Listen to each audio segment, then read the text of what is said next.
All right, so we are ready for another deep dive. We are. And today we're tackling financial literacy. Everyone's favorite topic. Absolutely essential. Right. Crucial for everyone to understand. And you've sent over a whole glossary of terms. Yes, a whole bunch of them. And we're going to break down the most important ones. Yes. So instead of going into every single little detail, right, we're going to try to pull out the most important nuggets to make this stuff stick. Mm-hmm. You know what I mean? Make it practical. Yeah. Not just theoretical. So it's kind of like a crash course, but in all things money. It is. Right. It's fascinating because most people think financial literacy is, just for the experts, or you have to be like a Wall Street guru. Right. But it's really about empowering yourself to make informed decisions about your money. Exactly. No matter your background. Right. No matter what your income level is. It's just about making good choices. Yeah, it's less about, becoming some kind of Wall Street whiz or something, and more about having the knowledge to make choices that align with your goals. Right. Absolutely. Yeah, that's the key. And to make things flow a little bit better. Okay. We're not going to stick to like the strict A to Z order of this glossary. Makes sense. We're going to group terms together. Right. Under these bigger themes. Sounds good. So to get us started, why don't we start with income and spending? Perfect. Right. The foundation of anyone's financial journey. Yeah, so we've got G, gross income. Okay. Which is basically the money you earn before taxes and deductions. Yeah. So it's kind of like the starting point. The starting point. But not the whole picture. It is not the whole picture, that's for sure. Right, because then we've got net worth. Exactly. Right. And that's more of a holistic view. You could think of net worth as a snapshot of your overall financial health. Oh, okay. So it's much more than just your income. It's the difference between what you own, your assets, and what you owe your liabilities. Right. So even if you have a high gross income, if you have a lot of debt, that's going to significantly impact your net worth. Makes sense. So it's not just how much you earn. Right. It's how you manage what you own and what you owe. Exactly. And that's why budgeting is crucial. Okay, point. We're going to talk about B budgeting. Oh, yeah, B for budgeting. And there's a specific method called zero-based budgeting. Oh, zero-based budgeting. You heard of this? I have heard of this. Okay, great. Yeah. So this approach encourages you to allocate every dollar of your income. Wow. Every dollar. To a specific category. Okay. Leaving no room for mindless spending. So you're giving every dollar a job. Every dollar has a purpose. That sounds very organized. It can be very effective, especially if you're trying to gain control over your spending. Yeah. Think of it like this. Okay. By deciding where each dollar goes ahead of time, you're less likely to make those impulsive purchases or overspend in certain categories. So like you're eliminating that. Exactly. Like, oh, I'll just buy this. Exactly. You've already made the decision. Right. Now, some people find that using budgeting apps or the envelope system. The envelope system, I've heard of that. Yeah, that can make zero-based budgeting a little bit easier to manage. Yeah, that sounds pretty old school. It is, but it's visual. Right. You can actually see the money. That's true. Going to the envelopes, and when it's gone, it's gone. Right. You're not just like looking at numbers on a screen. Exactly. Yeah. That's a good point. Yeah. But regardless of the method, the key is to be mindful and intentional with your money. Be intentional about your spending. Absolutely. And speaking of being mindful, let's not forget overdraft. Oh, yes. Which O for overdraft. Something we want to avoid at all costs. Definitely. Right. An overdraft happens when you spend more money than you have in your account. Right. Which can lead to hefty fees. Oh, yeah. And it can even hurt your credit score. Yeah, those overdraft fees, they can really add up. They can add up quickly. Yeah. So it's really important to avoid those if you can. So it sounds like a well-planned budget Yes. is a good defense against overdraft? Absolutely. Budgeting helps you track your income and expenses. Okay. So you're less likely to overdraw your account. Right. You're on top of it? You're on top of it, where your money is going. Good. Now let's transition to another really important aspect of financial literacy. Okay. Debt and credit. Okay. Debt and credit. These topics can sometimes feel yeah, a bit overwhelming. For sure. But breaking them down can really empower you to make informed choices. So let's unpack it. Let's unpack it. Okay. So you've got C, credit, which is basically the ability to borrow money with the promise of paying it back later. Okay, so you're using someone else's money Exactly. to do something. Yeah, and you're promising to pay it back. Okay, but how do they decide who to give that to? Right. So that's where Q qualifications come into play. Okay. Lenders. Lender. They look at factors like your income, okay, your employment history, okay, and your credit history. so your track record. Your track record, exactly. Okay. To assess your creditworthiness Creditworthiness. or how likely you are to repay the debt. Gotcha. Someone with a stable income and a history of responsible borrowing Okay. will typically have an easier time getting approved for credit. So building good credit is important? It's super important Okay. because it opens up doors Mm-hmm. to better interest rates, to more opportunities to access financial products and services. So then there's good debt versus bad debt. What's that all about? Okay, great question. Yeah. Not all debt is created equal. Some debt can be beneficial Oh, okay. and some can be detrimental. So give me an example of good debt. Okay, so let's take, for example, mortgage, A mortgage. which is a loan used to buy a home. Right. Now, while this is a significant financial commitment, Yeah. it can be considered good debt Okay. because real estate Yeah. is an asset Right. that generally appreciates in value Mm-hmm. over time. So in theory, your home is becoming more valuable as you're paying down your mortgage. And plus, it helps you achieve home ownership, Okay. Yeah. which is often seen as a key financial milestone for many people. Yeah, it's like you're building equity. You are building equity Right. as you pay down that mortgage. So good debt can potentially build wealth over the long term. It can if it's managed responsibly, Okay. but on the other hand, bad debt Yeah. is debt that doesn't really help you build wealth Okay. and often comes with really high interest rates, Give me an example of that. like credit card debt. Oh, credit card debt. If you're only making minimum payments Yeah. on high-interest credit card debt, Yeah. you end up paying a lot more in interest charges over time. So you get trapped in a cycle It can be a vicious cycle. of owing money. Exactly. So it's crucial to be mindful of high interest, Okay, interest. which is essentially the cost of borrowing money. Right. High-interest debt can easily snowball Yeah, that makes sense. and make it really hard Yeah. to reach your financial goals. So understanding interest rates and being strategic about managing debt Absolutely. sounds like a key part of this whole thing. It's all interconnected. Financial literacy. Yes. Okay, so we've done income and spending. Yes. We've done debt and credit. Yes. Where does that lead us? Well, that leads us perfectly into our next theme, saving and investing. Oh, saving and investing. Okay. These are the tools that can help you build wealth Okay. and achieve your financial goals. All right, so let's start with saving, which, is fundamental to financial well-being. Absolutely. Right. It's the foundation. You can't do anything without saving some money. You can't invest Right. if you don't have any savings. Exactly. So saving comes first. Craving comes first. Okay, and then a critical part of saving Yes. is building an emergency fund. The emergency fund. Yes. So important. Yeah, tell me more about this emergency fund. Okay, so imagine Okay. you're faced with an unexpected car repair Okay. or a medical bill. Right. Something comes up out of the blue. Yeah, life happens. Life happens Yeah. without an emergency fund. Yeah. These situations could force you to go into debt, Oh. potentially high interest debt. Right back into that cycle of required debt. Right, So having a financial cushion right. allows you to handle these unexpected expenses Okay. without derailing your entire financial plan. So it's like a safety net It is a safety net. that provides peace of mind Peace of mind. and it protects you from falling into debt. Exactly. Okay, I like that. It's a buffer. It's a buffer. Between you and financial disaster. Okay, so emergency funds, step one. Step one, Right. get that emergency fund in place. Right. And That then happens. you could start thinking about those long-term goals, Okay.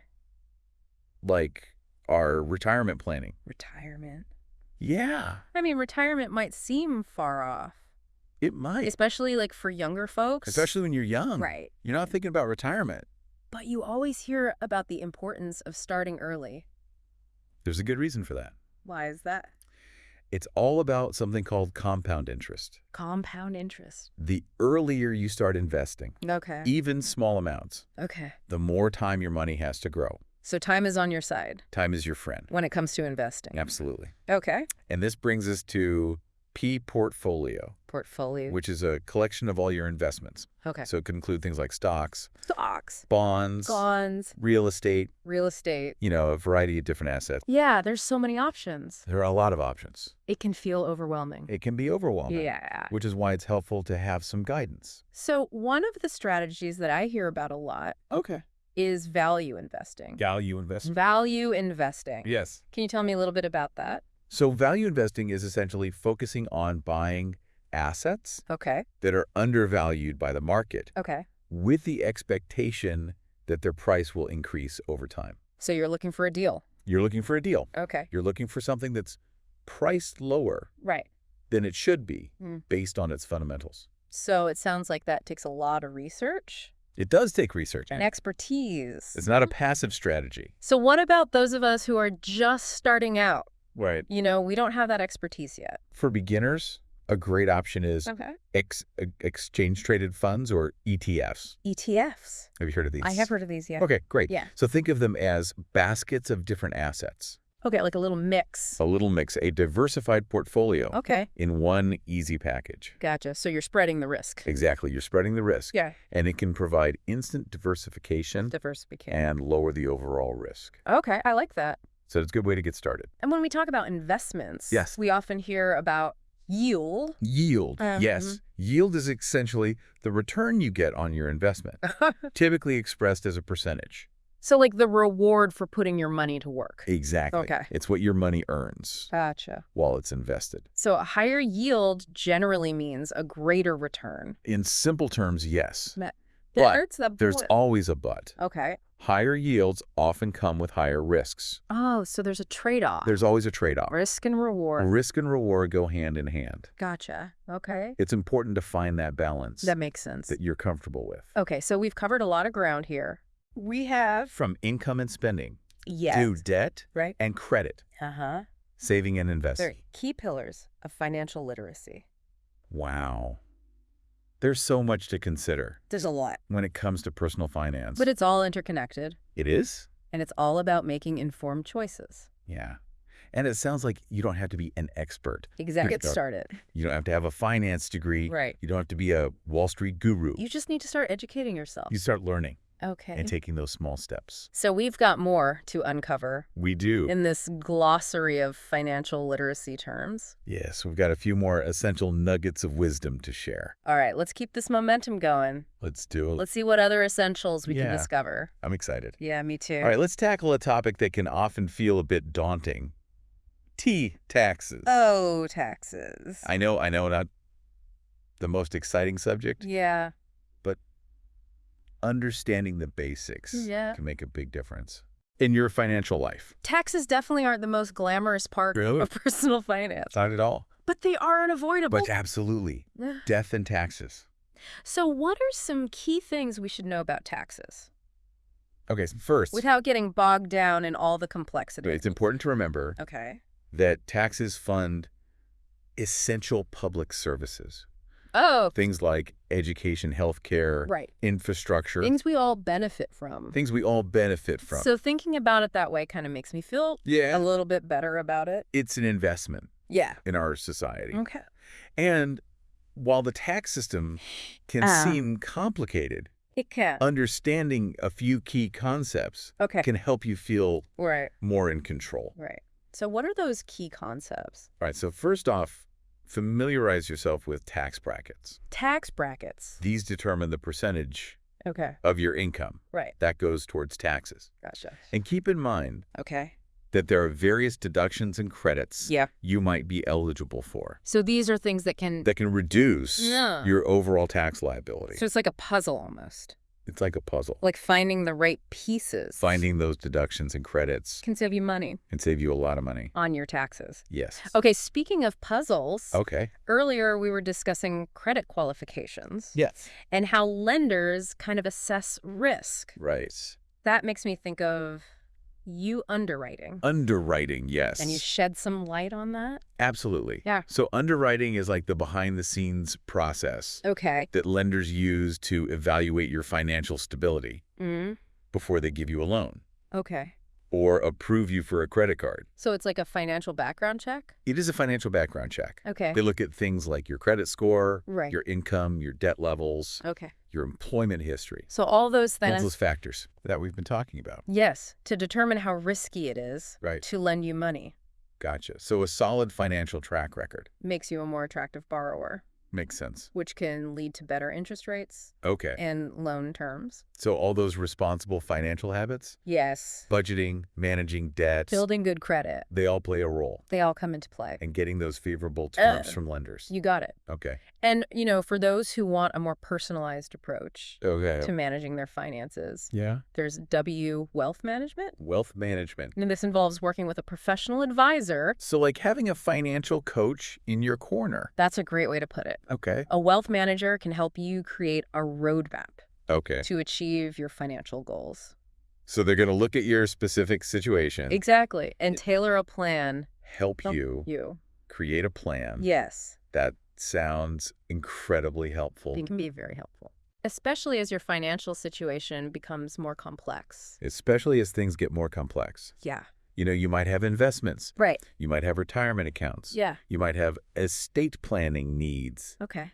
And a wealth manager can help you navigate all of that. But throughout this whole deep dive, one recurring theme has been the importance of K knowledge. Knowledge is power. It's like the foundation for everything. Absolutely. You can't make those informed decisions if you don't have the knowledge. You need to understand the basics. Right. The more you understand about personal finance, the more confident you'll feel. Right. Making decisions that align with your goals. It's about taking control of your financial well-being. It's empowering.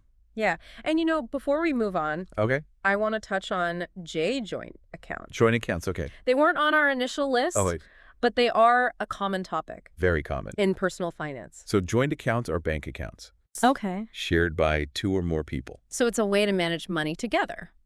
Exactly. It can simplify shared expenses. Okay. Like rent or mortgage payments. So you've got one pot that you're both contributing to. Exactly. Okay. And it can be useful for managing finances.